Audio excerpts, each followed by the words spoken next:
Yes, ma'am. Good evening, and thank you, Dr. Menon, for joining us. We are extremely grateful for your support because I know it's time off from, I mean, taking time out of your work activity. But I think it helps us and helps the public at large and helps a lot of people in doing that.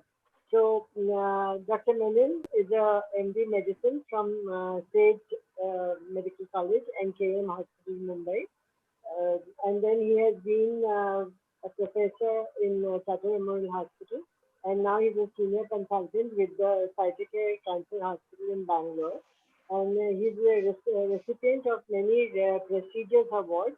One of them is the Audrey Meyer Fellowship, which is by the American Cancer Society for cellular therapy. And his areas of expertise are myeloid malignancies, and he has to his credit more than 100 publications, which is phenomenal work that he must have put in.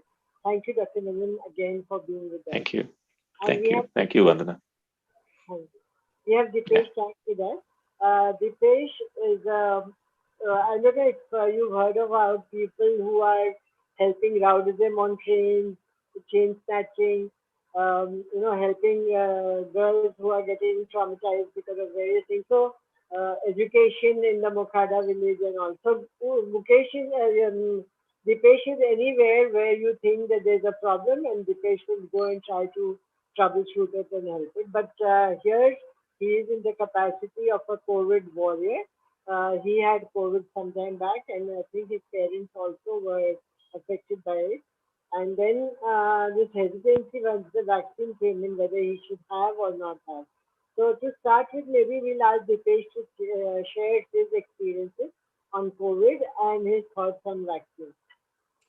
Right. Thank you, Vandana ji, for inviting me and making me part of this panel of discussion. And thank you, Dr. Hari, for having me. And it's really, really an honor to be speaking here. So, yeah, coming to the discussion topic of, I got COVID in 2020 September, and my father was the first recipient of COVID, and then it was my mother, and then myself. So it was really, really different, and I would say challenging more than different, because never the fact that there's so much of media bombardment around COVID and the fear of losing your loved ones is so much, like, so obviously it was really, really challenging, overwhelming mentally and physically. I was me and my mother were like in the house, and my father was in the hospital, and it became really difficult. So my brother was running around and helping us and my father.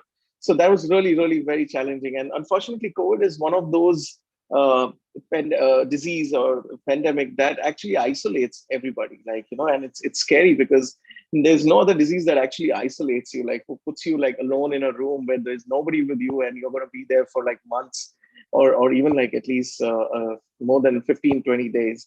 So that is one thing which is actually like hurting a lot for people, like the fact that you are going to be alone in the worst time. And that was really challenging. And for me, that got over by December, because while I was cured with COVID, my mother was cured with COVID, my father was still dealing with post-COVID aftermath of COVID. So that was like really, really not letting us out of the thought of COVID, and that kind of really bothered us. So eventually by December, we were all fine. My father was like relatively okay, and yeah. So that's how the whole COVID scenario got over with me and my family. And then you decided to have your vaccination. Was it easy decision? Have your vaccination? So I'm reasonably a well-read man, like, so I do read about it, certain things, and especially something that's going to go enter inside my body. The last time I took a vaccine was when I was a child, probably like 6 months or something, when I had no say. So I had to just do that because my family decided for me, or my parents decided for me. So this time I'm an adult, and I thought it's important to read about these vaccines. And I, of what I little read about it, like, vaccine takes years and years, like any medicine takes years and years of clinical trials and research, and then after that it's been given to people. So, and I was like in so much of anxiety in terms of, like, something that is not well researched, or whether it's done. And I consider myself as a layman, so I may not understand even like the reports, or what are these jargons, medical jargons that have been use to explain what this vaccine is and how this affects, and not just right now, like what happens after 15 years, 20 years. But then I did took a calculative call around this, and I said, like, I mean, the most I don't know what's going to happen in future, but for today, not just for myself, for others and people around me, it is extremely important to take that vaccine and trust and take the leap of faith of medical science and go ahead and dive into it and see whatever is decided for you will happen. So yeah, that's how. And thanks to you, because you pushed me to take that vaccine, and you like, okay, there is somebody in daughter's colony, and they're coming in, doctor and hospitals, and also like, why did you go? And I was like worried, like, am I getting like certain vaccines which I'm not supposed to take it? Should I take it? But thank you very much for that push, Vandanaji. So, Dr. Menon, we know that in cancer also there is an isolation of certain type, not like just 15, 20 days to be alone, but it's a long time stigma. So, and also the vaccine part of it. So maybe, what I can ask you, I'll just ask you a couple of questions, and, you can answer them at your pace, at your leisure. One, the major thing is in blood cancers. Is vaccine a good thing to do or not? At what age? For children, the protocol may be different. For adults, it might be different. So how do we go about it, and what is your guidance to them? And the third thing that I would like to know is that, if somebody was to have chemotherapy, should they have the vaccination done prior to their chemotherapy or post their chemotherapy, or is it okay to get it done in between? So have I asked too many questions, Dr. Menon? You're on mute. Dr. Menon, you're on mute. Yeah. So thank you, Vandana, for having me here. And I'll try to answer each and every question, remembering the sequences as best as I can. So the first question that you had posed was for hematological malignancies or cancers, and how good is vaccination for them? So as a hematologist and with a focus in hemato-oncology, the problem that we face when we recommend vaccination in hematological patients, hematological cancers, that are we going to generate the kind of responses that we generally require to induce a certain degree of protection against a viral infection such as COVID? So that is one question that always comes to when we think about this. And we do understand that hematological malignancies are most of the time a disease of the immune system. And there are some hematological cancers which are perhaps evolving in the background of a suppressed immune system.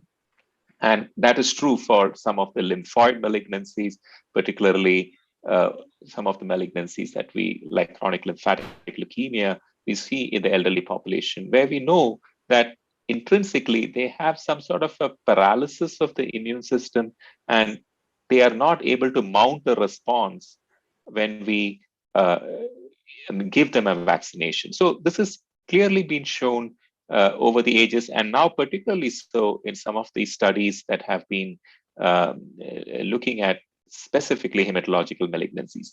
But having said that, it doesn't mean that there is only the antibody generation that is vital to the protection of the individual. There are so many other mechanisms that are induced by vaccination, including what we call as T cell responses, which may have a protective role. And these can be very variable in hematological diseases. So the thing is that we are still learning about these things. And we know also from one perspective that patients with hematological cancers, hematological malignancies, if they were to develop a COVID infection, they are certainly going to be at a higher risk in terms of mortality rates. So one of the things that is attractive, as far as I'm concerned, for patients who have been vaccinated is that the intensity of the excuse me, the intensity of the disease and the manifestations of the disease and the severity of the disease is perhaps attenuated. And this is what we see in what we have experienced in at least the second wave as against the last wave. And there were a good proportion of patients who received the vaccination. And this is what I have seen in my clinical practice. People did get infection, but they never ended up in the hospital because of complications. So the answer is, do hematological cancer patients need vaccination? I would say, I think we should go ahead with it. Now, whether that is going to induce a response, we only know that it is the antibody responses that are important, but it may not be generated, but there are other mechanisms of also inducing protection after vaccination, which we are still exploring, and the investigations are going on as to understand what is the immune responses that will allow for protection besides the antibody response. And therefore, it becomes very intuitively correct to give vaccination to all our cancer patients. Now, coming to the question as to when do you time the vaccination, that's a really good question to ask, simply because when we are treating patients with malignancy, we are, even if they do not have an immunocompromise, for example, you're talking about solid tumors, for example, they may not have as much of an immunocompromise as a hematological malignancy, but they're able to mount a response. But when we give them chemotherapy or the treatment, cancer-directed therapy, there may be a suppression of the that results from the treatment itself. And at that time, when we were to vaccinate these patients, perhaps again, we may not mount the desired responses that is required. So there is an evolving recommendation that perhaps patients, if they can wait for their treatment, for example, a low-grade lymphoma, or for that matter, malignancy, if they can wait for a certain period, it may be reasonable for them to get vaccinated and then initiate the therapy. But this is a very, it's a difficult thing to do, because many a time you have aggressive malignancies which cannot wait to be treated. So under the circumstances, you should probably go ahead and do both simultaneously. So I think we should go ahead with the vaccination in this situation. Yes. I can't hear you, Vandana. Yeah. So suppose I decided I have to have my treatment, but because I've heard you and I think I should go in for my vaccination first before going in for my treatment. So how many days after the vaccination can I do both the vaccinations and then start the treatment? Because now it's 84 days, or should I do one and wait for a couple of days? So that's a real hard question to answer, for which I do not have a definitive answer. Because if you want to wait for, say, 4 weeks for the second dose and then go ahead so that you think that the antibody responses will be high, then I guess it is reasonable. But if you say that you want to wait for much longer, then that becomes a little bit difficult too, because if we have decided that this patient requires treatment early enough, we need to go ahead and start treatment. Now, the reason why we say, for a patient need to be vaccinated earlier, let us take the example of hematological cancers itself. Now, some of the cancer, we know that we use targeted therapies in many of these patients, and especially the commonest one we use is rituximab, which is an anti-CD20, and it actually affects the B cells. So studies have shown that if we were to give a vaccination after the introduction of treatment along with an antibody, then they generally fail to mount the response. But if they were to be exposed to that vaccine before the start of therapy, then one might be able to give the second dose and still garner a response in these patients when we give the second dose, which means that at least give the first dose and get started with the treatment. So this is again an evolving thing. There's nothing exacting about this, but these are all inferences that is being drawn from studies that have been conducted in smaller populations and not in larger studies. Yes. And suppose I'm all, like I've been on treatment and I've had my chemotherapies or my targeted therapies, and then the vaccination comes Yes. in between. So, uh, so in that situation, also, as I said, your ability to generate an antibody response may not be great. But if you are perhaps living, I mean, sitting in the midst of a very severe wave or a pandemic, then I would think that in that situation, it is better to get vaccinated and take all precautions over there in order to prevent an infection coming up. And otherwise, if it is somewhere in between now when we are in, probably we hope that we are not going to have a third wave and we are sitting over here, then we might just wait for the treatment to be completed before you take the vaccine, simply because your chances of generating an antibody response is better, especially if you are off the antibody therapy, which might even be there lingering in your system for more than 3 months after the treatment is completed. So again, there is no clear cut guidelines as to what it is to be done.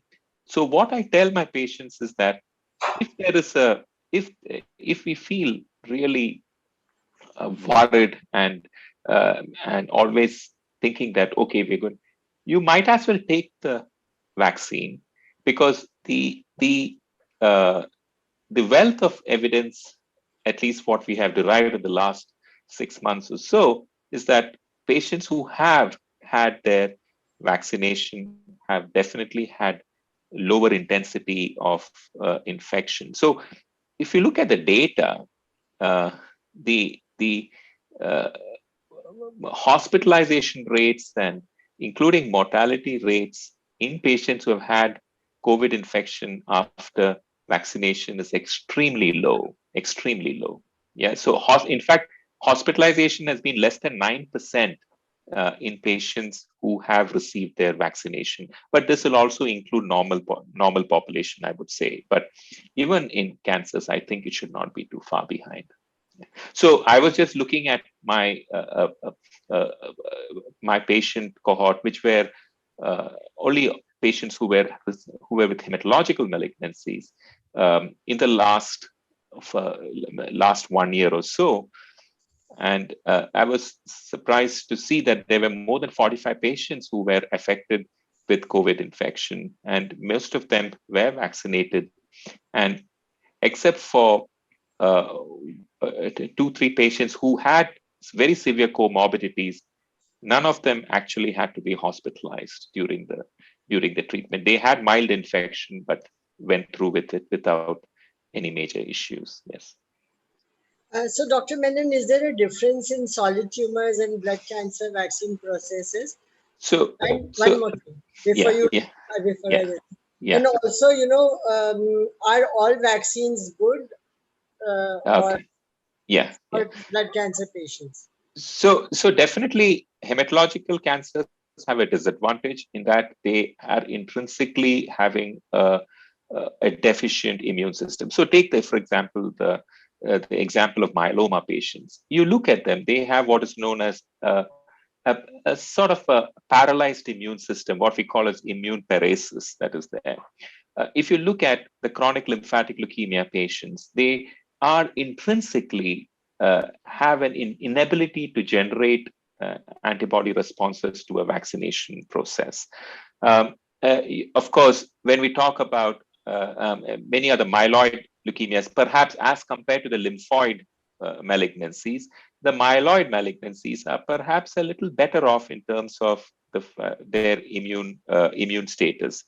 But that is not the case for solid tumors. In solid tumors, most of them do have uh, a reasonably good immune system. And even in some of the studies that have been it has been documented hematological cancers to solid tumors in terms of generating an antibody response.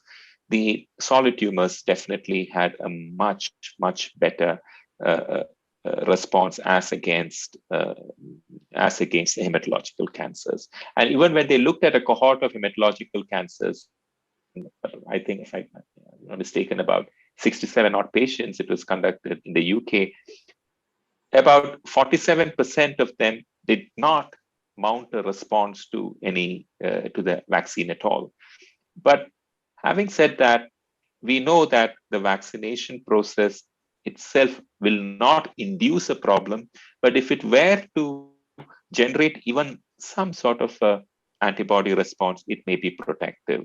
Because if you look at the data, what is considered as a protective level, even now we do not clearly know, but it ranges as low as less than 1 to as high as 250. Yeah. So even if you have something above 1, which means that if you have something above 1, it means that you may have some protective role. So might as well gain that. Now, coming to the second question about which is a better vaccine over here.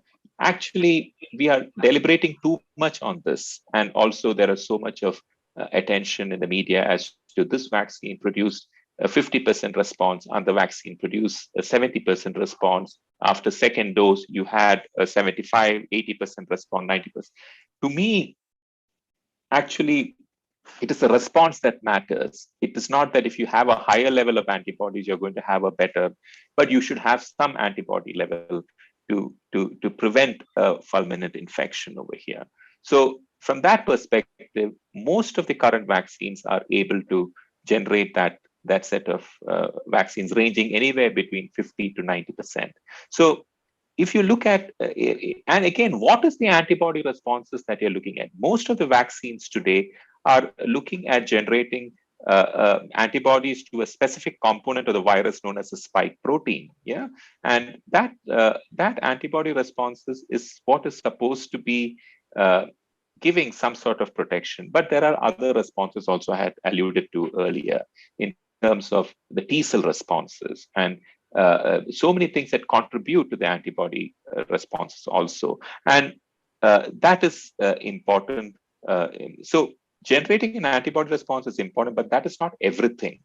So many people will say, okay, this vaccine produced so much of antibody response. As long as there is an antibody response, that is what that matters.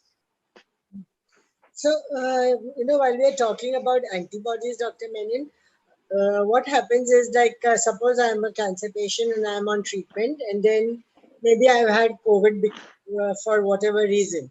And then when I have to go in for my chemotherapy again to a hospital, the hospital wants my test to be done and say that I'm negative, or they want my antibodies to be tested and all that. And very often, patients tell us that their antibodies were zero, or they, in spite of having COVID and in spite of everything else, and they may have had a vaccination done earlier. So, in that situation, how do you reassure a patient? And what is the stand that they should take with the hospital? So I think it is still not meant for real time to determine whether the patient is sensitive. I mean, is liable to get an infection, or whether they are protected by just looking at antibody response. It is just a modality. Now, suppose you're looking at whether the patient has been exposed. What you're looking at is a qualitative test targeting one of the components of the viral thing, which is known as a nuclear capsid protein, which you look at, and it's just a qualitative test. It is present or absent. Yeah, and the other one is looking at post vaccination. You're looking at the antibody levels against a spike protein. So for us to you have to say what is more important over here to to to deprive a patient of definitive therapy that is against the cancer, which can be detrimental in terms of the outcome, is not justified over here. And for us to look at the antibody levels to determine whether he is protective or not is also, I don't think uh, it is ready for real-time use. So I think that should be dissuaded.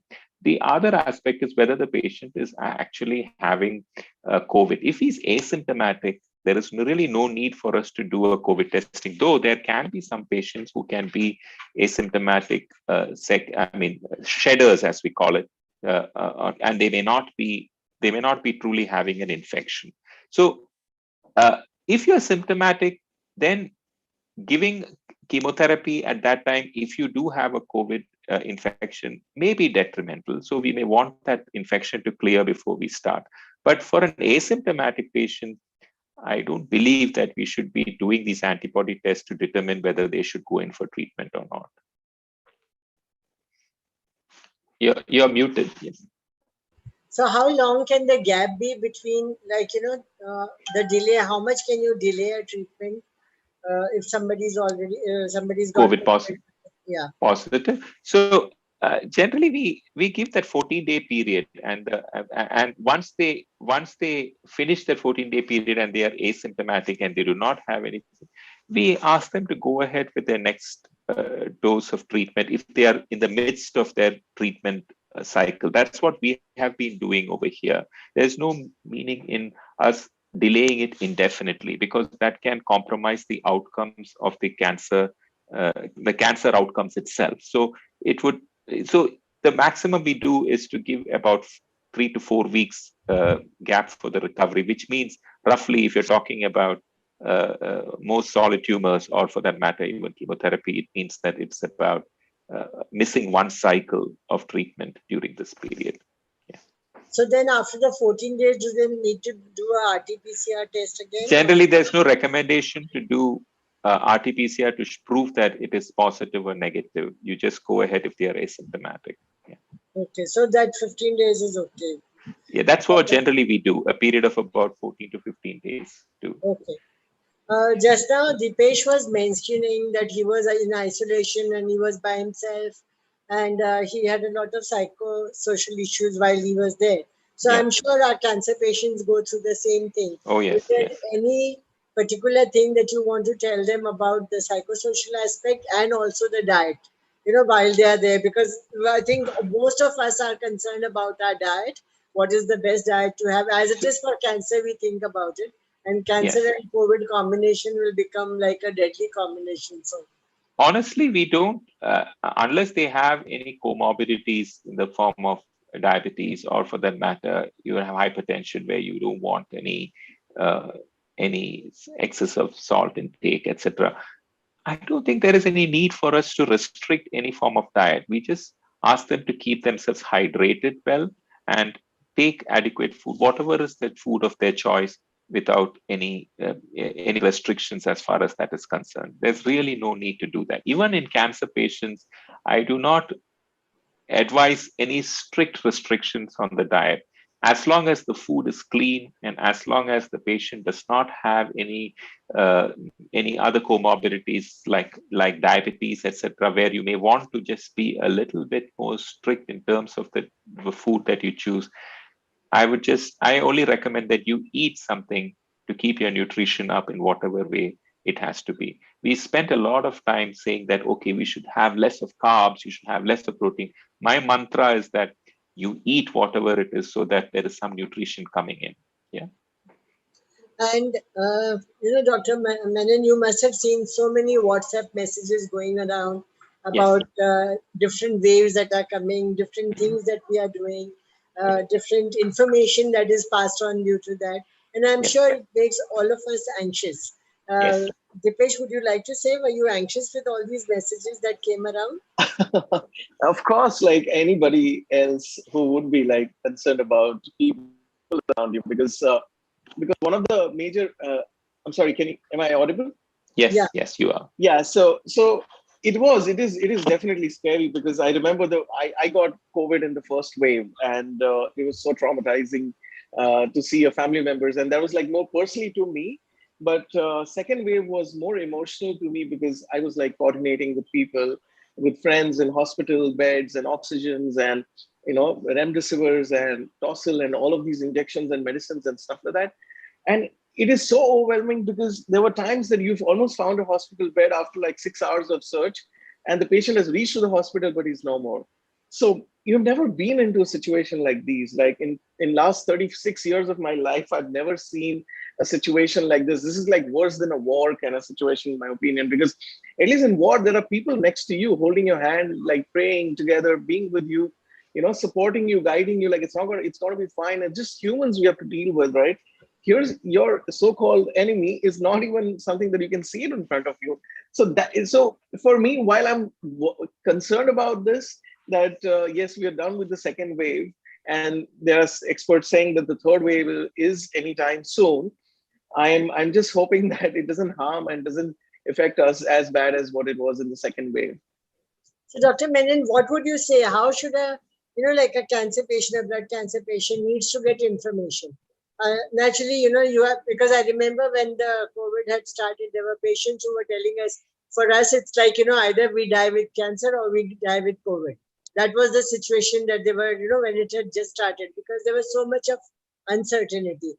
But today, we know that there's a lot of news floating around. Any recommendation that you could give to the patients to read, to believe?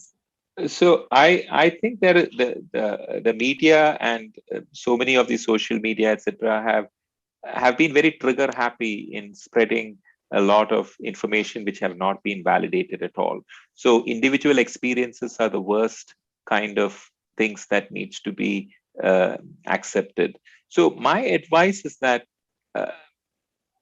you should probably rely upon your treating doctor's information as to what you need to do, and have one source of information as far as these concerned. Let them digest these information and try to derive conclusions as to what is best for that particular patient rather than get confused. Because if there is any sort of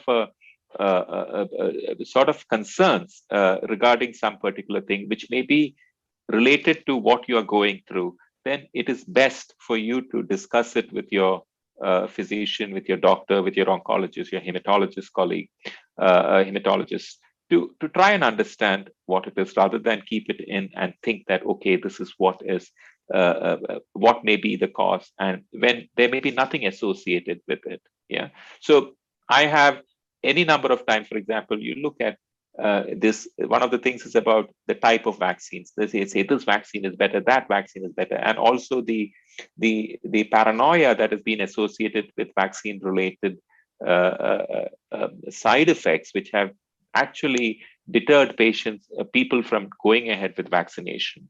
What I try to tell them is that all the patients who have been vaccinated, etc., are under a hand lens. Actually, everybody is scrutinizing as to what has happened.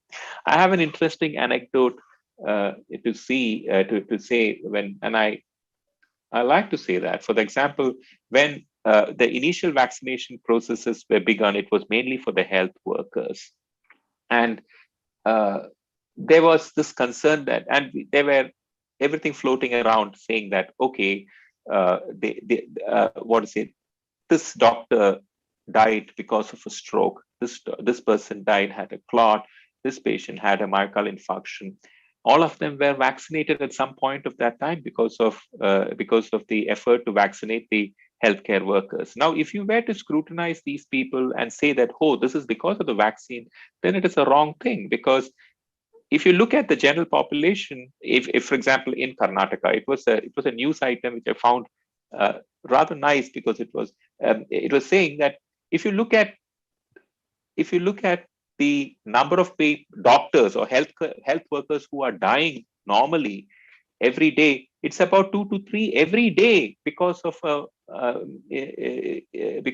myocardial infarction or because of a stroke or anything. So to attribute it to that to be due to the vaccine would be something which is erroneous. So it is just that it is just the circumstances under which you are, which is allowing you to interpret things in the wrong way. So, and then to extrapolate it and say that the vaccine is responsible, so you will not take a vaccine. I think that is one of the examples of things that you should not be doing. Yeah. Yeah, you're so right in saying that. But on Facebook, earlier when people died, nobody really put it on the Facebook to say so and so is passed away. But now you open the Facebooks in the morning and you get messages of about so many people dying, and you begin to, Right. COVID is killing everybody. Yes, So yes, it yes. creates a wrong impression in people's mind, which you are right in saying that nobody There are looks still at it. there are still more people dying because of infection and cancer than COVID itself. Yeah. So Yeah. yeah. Uh, so now, am I more susceptible to COVID-19 if I'm suffering from cancer or was diagnosed with it, but now I'm treated? Like if I'm a cancer survivor, then am I more susceptible to get COVID?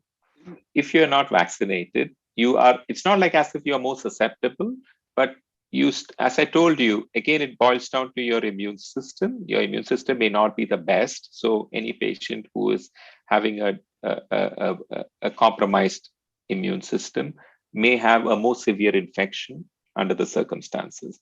But I guess that is significantly attenuated if you are going to be vaccinated. So you really feel that whatever it is, one So must be vaccinated. you must be vaccinated. I think so, under the circumstances, unless something else comes up in the future to say otherwise. But whatever data that we have, which can be interpreted in a meaningful way, would suggest that there is a protective role for vaccination as of now. Yes. And suppose I've finished my treatment and I'm doing okay, and then COVID strikes me. Do you think there's a chance of recurrence for my cancer? No, it is just about as much as any chance of recurrence for that particular malignancy. Yeah. So to say that COVID might induce that is probably, at this point of time, the answer is probably no. But only time will say whether there is a correlation, because we know that viruses can induce malignancy, but it is not one of them, like an RNA virus, which might probably produce that in the circumstance. So let us hope that that is not the case. At this point of time, I may not be able to give that answer, but I would think that the answer is no. So, Dr. Menon, it must be extremely difficult for you, because all these vaccines have been developed in such a short time. The clinical Yes. trials have been very short, and to answer all the questions related to things which come through so many years of research. I mean, how do you deal with it? How do you tell? So it's tough, but I just try to rationalize over here, because for us to say that the development of a vaccine took so much time in the 70s, as against what it is right now, which is done so quickly, I think it is like comparing apples and oranges. The technology that is available currently to bring about and validate. Of course, validation requires use in the patient population. But did we have the time to do that in the circum? We needed a vaccine somehow to bring down the onslaught of the viruses which were killing people and killing families on the whole. So I think in some ways it was justified to get the vaccine, to roll out the vaccine program and look at and take it along as to see how the outcomes are. And I'm glad the outcomes have not been disappointing actually so far. So if you were to say that, okay, it took 5 to 10 years in the 60s and 70s to bring out a vaccine, I think that is not right in the current era, where we have fantastic methodologies to validate and to even generate vaccines. And I think we should go with the flow of times at this point of time, rather than having a attitude which is a little bit outdated. Yes. And Dr. Menon, very often, patients nowadays are reluctant to travel, or they are unable to travel, either of the two things. And so they can't reach their doctor or their physician or their oncologist and find out more details about it. Do you think they can talk on telephone, take a teleconsultation, and talk about their their condition at present, and then you can guide them? Is it easy to do that about the vaccination? I have about the vaccination, yes. I think that should be okay. But from the perspective of, unless you know the patient very well and you know exactly what is happening thoroughly, I think it may be sometimes difficult to give a rational advice to a patient uh, uh, uh, give a rational advice to the patient in terms of how their cancer treatment should go, because nothing replaces actually a good examination of the patient in time. But sometimes you are uh, uh, uh, able to understand what needs to be done, especially if you know the patient from the beginning. But for to deliver to give an opinion on a new patient is always going to be challenging. Yeah. Mm. There's Yeah, one but question. at the same time, I think these teleconsults, etc., it had to come in because there was no other way to reach out to the patient, and because they were unable to come to the hospitals, and especially uh, uh, many a time you can take the assistance of a colleague who is closer to their place, where they could go and get themselves evaluated rather than having to travel long distances to the place where you work.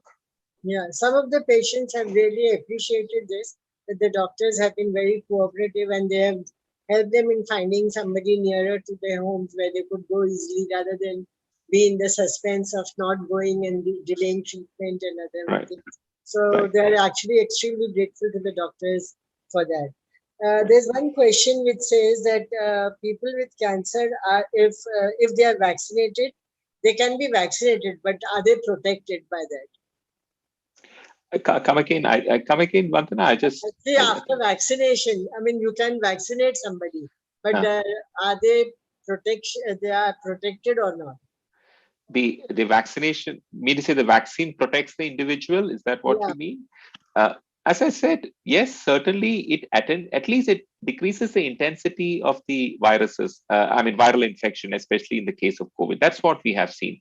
I'm not saying that it is absolute, but certainly the intensity of the infection and the need for hospitalization has been considerably reduced. Unless, of course, you have captured them in the window where they have had one vaccine dose and they got an infection in a time when there was not enough time to generate an antibody response.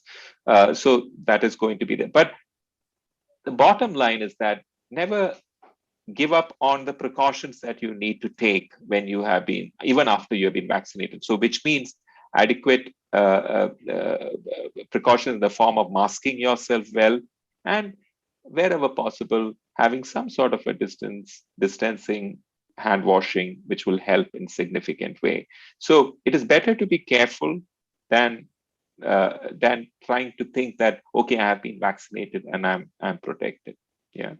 So this is what has been even told in the United States, where they have said that okay, to garner more people to come forward to get their vaccination done, the government said okay, you can be off the mask if you're vaccinated. But many of the experts have uh, drawn caution to this, and that may not be the best thing because you are still dealing with viruses that are getting mutated and you don't know how they're going to come. But my feeling is that we are going to experience repeatedly some waves of the other coming up every now and then. But as we go down, it will take some time, maybe 2 3 years. It might become less of a challenge, and the viruses may be less virulent, wherein you may have to just deal it like a common cold subsequently. So it brings us to a question which has been asked on Facebook. Is the vaccine required to be taken annually? We don't know. We don't know. We don't know because if you look at some of the vaccinations, like for measles and all that, they are successful in protecting you for decades, yeah, several decades. But we do not know how it is going to pan out as far as the COVID is concerned.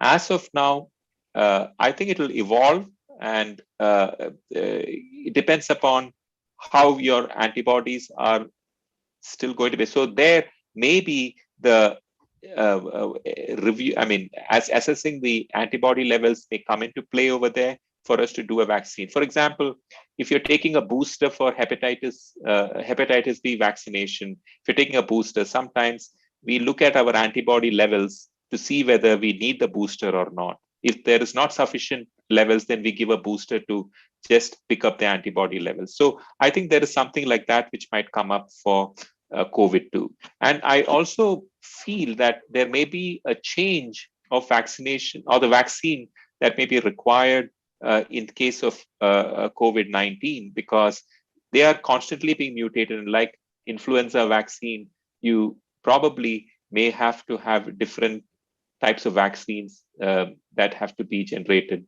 probably every year or every other year to be protected. So there may be a chance that we may have to look at the influenza where there may be annual vaccination required. So are they talking about, like after your 2 doses, if you need to have a third dose, and it can be of a different vaccine to what you took earlier? Again, we don't know.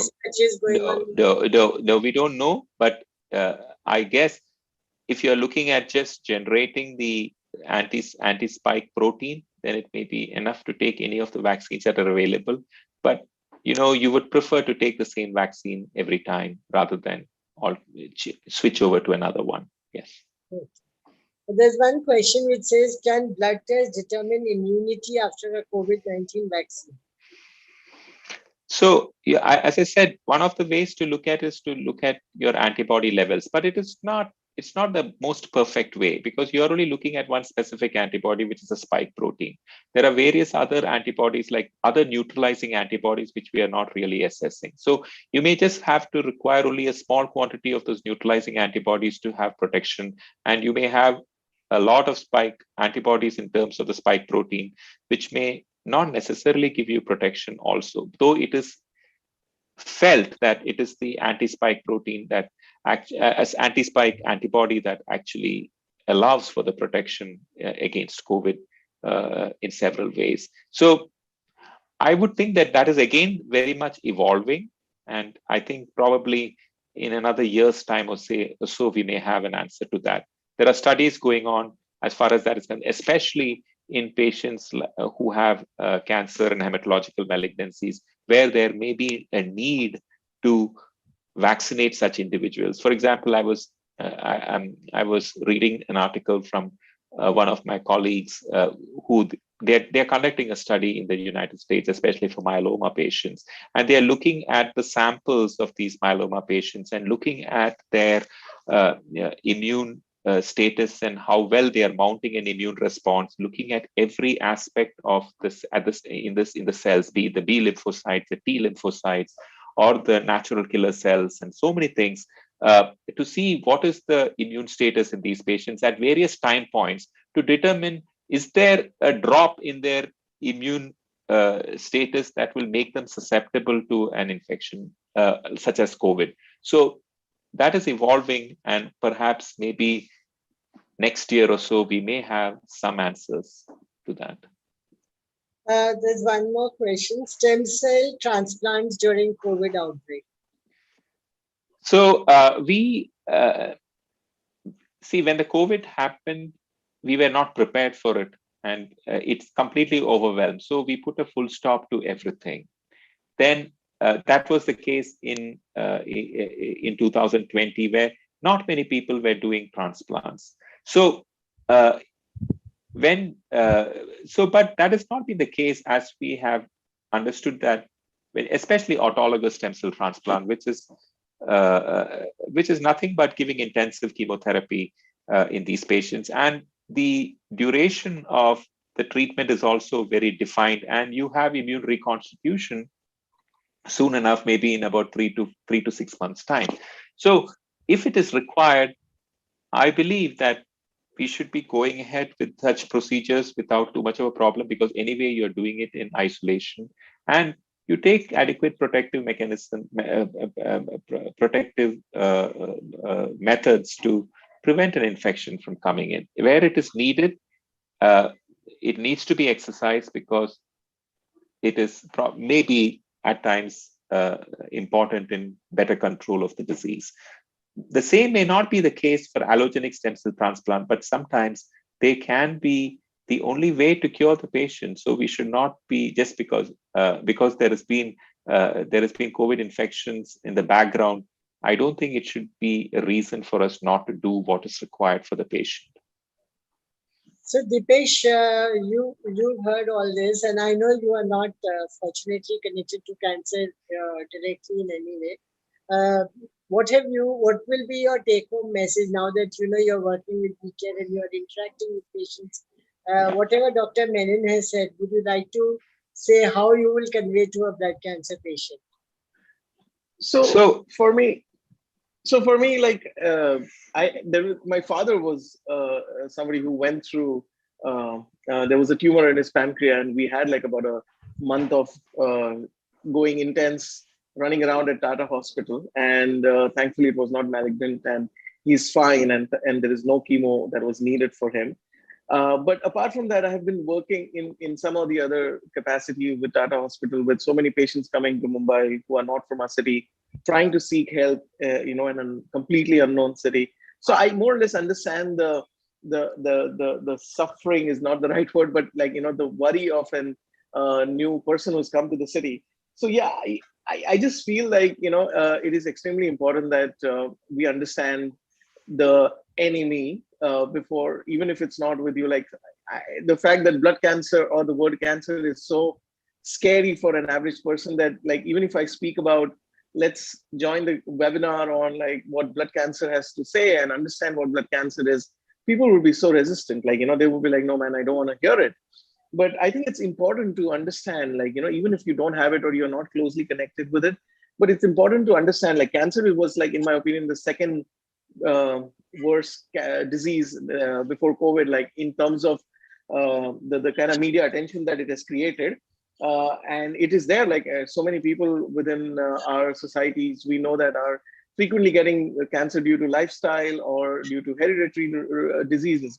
So the point is that it's important for me to understand, even if I'm not connected with it. But yeah, and my only thing is that let's try and at least understand, if not expert, become an expert on that. So I'm really happy that I'm part of this discussion, and Dr. Menon, who enlightened all of us about COVID and cancer and the relation between both of them. And there's so many misconceptions about the whole thing, and this will only help so many people who want to know more about it and understand about cancer, blood cancer, and COVID. So thank you very much for inviting me on this. Yes. So, Dr. Menon, I think you've touched most of the subjects, that most of the questions and topics that we had in mind. But is there some take-home message that you would like to give to the patients? So I would just say that COVID has been a very nasty kind of situation that the entire mankind has been subjected to. But then life has to go on. We are getting to grips with the disease, and let us get back to some degree of normalcy and not allow the pandemic situation to get into your system so much that you are paralyzed in doing what is actually required to be done, and get on with life. Because let us try to understand that, like any other disease, COVID also has got its share of uh, what to say, mortality, morbidity, uh, uh, amount of problems that it creates in the society, family problems, poverty, everything. But that is true for most of the other diseases also that we deal with, be it cardiovascular disease or cancer, or any other thing. So we have to take it in our stride, and very important to follow norms, because we know that COVID infection can be largely prevented by following certain lifestyle. I mean, exercise the precautions uh, of proper masking, social distancing, and also uh, get get your vaccination done, because this is something that is, at least as of now, suggesting a better control of preventing an infection being very severe.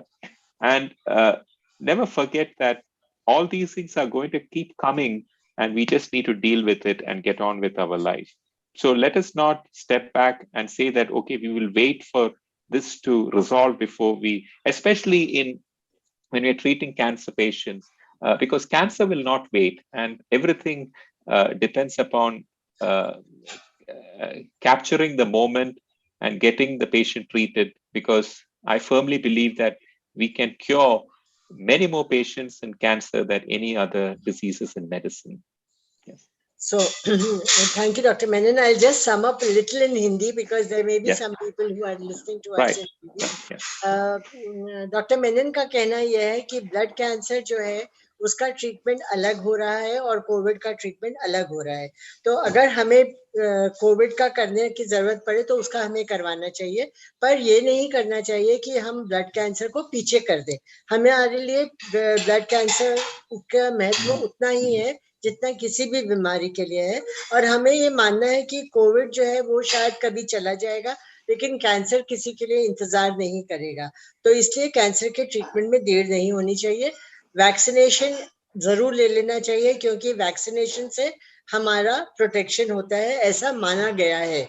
आज के दिन जो research है, आज के दिन जो information है, उसके हिसाब से वैक्सीनेशन हमारे लिए सबसे अच्छी चीज है. दूसरी बात यह है कि किस समय पे आपको वैक्सीनेशन लेना है ये आप अपने डॉक्टर से पूछ लीजिए, क्योंकि उन्हें पता है कि आपका ब्लड कैंसर किस स्टेज में है, कितनी जल्दी ट्रीटमेंट होना चाहिए या कितने दिन तक ट्रीटमेंट वेट कर सकते हैं.